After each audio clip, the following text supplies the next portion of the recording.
Bonsoir Damien Mascret. Bonsoir. Est-ce qu'on va encore descendre dans les générations? Va-t-on finir par vacciner les bébés? Eh bien, sans doute, parce que d'abord, Pfizer a déjà annoncé qu'en septembre, on aurait des résultats chez les enfants âgés de 2 ans à 11 ans. Mais à la fin de l'année, on sera effectivement à partir de 6 mois pour Pfizer, mais également pour Moderna, qui annonce des résultats, là aussi, à partir de la fin de l'année.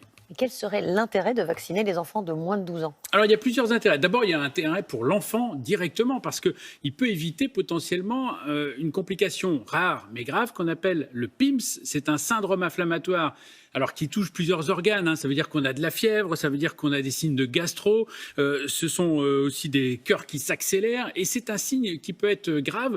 On a recensé plus de 563 cas en France, et parmi eux, 40% ont conduit les enfants en réanimation, très souvent d'ailleurs des enfants de moins de 12 ans. 75% des cas, c'était des enfants de moins de 12 ans. Donc ça montre bien l'intérêt potentiel de vacciner cette tranche de la population. Il y a un autre intérêt, c'est les symptômes prolongés qu'on trouve aussi parfois chez les enfants. Alors c'est moins grave, mais ça peut être très gênant. C'est notamment la fatigue, le mal de tête, ça peut être aussi la perte de l'odorat, cette fameuse anosmie dont on a parlé. Et on a calculé en Angleterre qu'environ 2% des enfants avaient ces symptômes qui duraient pendant plus de 2 mois. Et puis enfin, le dernier intérêt, évidemment, c'est un intérêt collectif. Alors, il n'y a pas un seuil d'immunité collective qui est magique, mais il n'empêche qu'à chaque fois qu'on vaccine quelqu'un, on réduit la transmission du virus dans la population et donc on ralentit, voire on arrête l'épidémie. Merci Damien.